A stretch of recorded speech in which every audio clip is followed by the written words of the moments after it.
Kakaibang obra na gibos sa papel, kansarong tubong Gowa, Camarines Sur, nabibisto na sa manibaybang parte ka nasyon.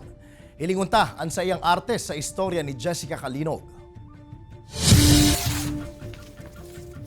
Kung an iba pigpipiridaso ang piling mga dokumento para makalingaw sa mararaot na pangyayaring sa indang inagihan, ang 36 anyos na artist na si Donard Sape na tubong Gowa, Camarines Sur, pigsasararo ang mga ginunting na papel nga ning makabilog nin obra na mapagiromdom kan maugmang mga panahon, urog na sa buhay kan sa iyang mga nagiging kliyente. Number one rule ko is dapat pag magpapagawa sila, it should be an art that makes them inspire and makes them smile, lalong-lalo na i-display nila sa bahay. Siyam na taon na subuot ang nakalihis kan ipabisto kay Donard kan sa iyang dating katrabaho, ang siring na klase kan art na pig-apod na paper quilling.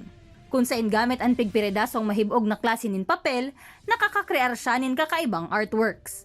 Alagad aminado si Donard na bakong suba-suba ang paggibok ang siring na obra, hulita kaipuhan subuot ang dedikasyon asin halawig na panahon nganing mahaman ini. Kung saan pigaabot siya nin sarong semana hasta labi sarong bulan sa paggibok kaini, depende sa sukol asin disenyo. But with this kind of art, parang 3 beses yung hirap ng paggawa.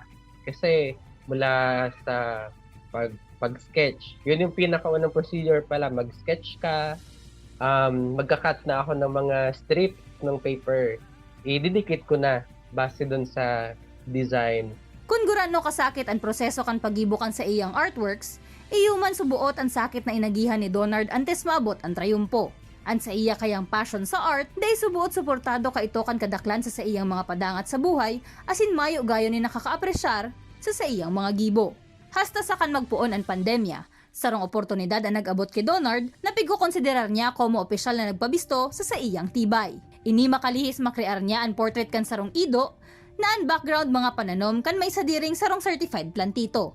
Sa ngayon, unti-unti na akong nakikilala ng mga personality.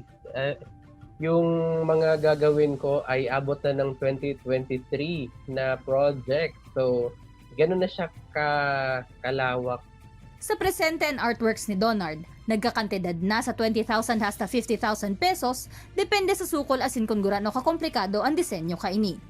Ang istoryang ini ni Donard, sarong patunay na dawa guran o pakasakit ang proseso, day ka man biliban kan ibang tao, asin makaresibi ka manin man lain-lain na pandidisganar, basta yaon ang determinasyon na makanood, asin tiwala sa sadiri, siguradong ang trayumpo, mapapasakamot mo. Ini si Jessica Calinog, Balitang Bicolandia.